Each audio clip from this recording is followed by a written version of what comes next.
Rajkot municipal કોર્પોરેશનનું નવા વર્ષનું અંદાજપત્ર વર્ષ 2025-26નું બજેટ માન્ય મ્યુનિસિપલ કમિશનરે 31મી તારીખે બજેટ અમને સોંપ્યું અને આજથી સ્ટેન્ડિંગ કમિટીના ચેરમેન, સ્ટેન્ડિંગ કમિટીના સભ્યો અને વિભાગ વાઇઝ અધિકારીઓની આજથી સમીક્ષા બેઠક ચાલુ થઈ છે.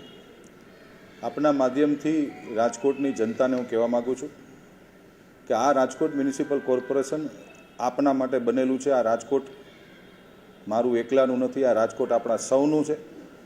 આવનારા વર્ષનું નવું અંદાજપત્ર, નવું બજેટ આપને અનુકૂળ પડે એવી રીતે અમે લોકો ભારતીય જનતા પાર્ટીના શાસકો પ્રયત્ન કરી રહ્યા છીએ અને નવા વર્ષની અંદર સારું અને સરળ બજેટ આપને મળે એવી અમે લોકો પ્રયત્ન કરી રહ્યા છીએ. એકચ્યુઅલી મ્યુનિસિપલ કમિશનરશ્રી જ્યારે બજેટ સોંપે પછી એની ઉપર સ્ટેન્ડિંગ કમિટીના સભ્યો ઊંડાણપૂર્વક ચર્ચા કરતા હોય છે.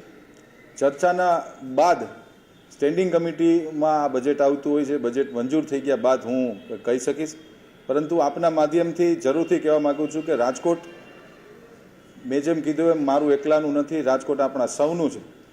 આપણા સૌના રાજકોટ માટેનું આપણું સારું બજેટ આવનારા દિવસોની અંદર સ્ટેન્ડિંગ કમિટી દ્વારા અમે લોકો રજૂ કરવાના છે.